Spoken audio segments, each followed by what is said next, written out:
তারপরে দেখুন এইভাবে বান্ডিল বান্ডিল টাকা উইতে খেয়েছে। আজকে কর্পোরেশনের অফিসাররা এসে যখন পরিষ্কার করতে বলেছে, তালা ভেঙে এই পার্টি অফিস, দেখুন দেখুন নেতৃত্বের পার্টি অফিস, তারা এখানে এইসব হোর্ডিং ব্যানার এবং এই বাক্স দুটি রেখেছিল।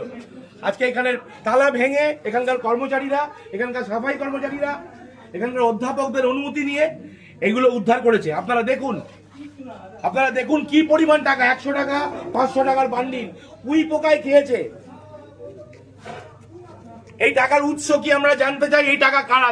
দিনের পর দিন এই কলেজে যারা দুর্নীতি করেছে, এই কলেজে যারা দিনের পর দিন ধরে দুর্নীতি করেছে, এই কলেজে দিনের পর দিন যারা টিচিং স্টাফদের ঠকিয়েছে, প্রফেসরদের সঙ্গে গুন্ডামি করেছে, তাদের প্রত্যেকের টাকা এটা।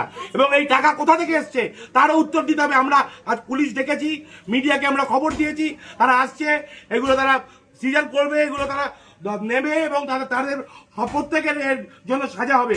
এবং আমরা যত ওপর পর্যন্ত যেতে হয়, আমরা যে একটা শিক্ষা প্রতিষ্ঠানে, এটা কি কোনো মন্ত্রীর হাতের তলা? আপনারা ভাবুন, লজ্জার বিষয়।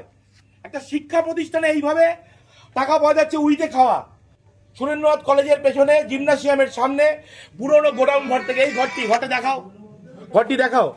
আমরা এই দুটোই বাক্স উদ্ধার করেছি, তার মধ্যে এইভাবে টাকা উইতে খাওয়া টাকা পড়ে রয়েছে। আরো 2-3টি ঘর এরকম বন্ধ রয়েছে, সেগুলো ভাঙার প্রক্রিয়া চলছে।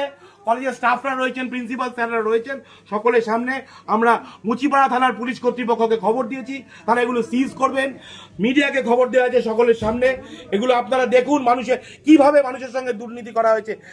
মানুষ খেতে পাচ্ছে না, সারা দেশ বিভিন্ন রকম ক্রাইসিসে ভুগছে, সেইখানে দেখুন এইভাবে টাকা উইতে খাচ্ছে।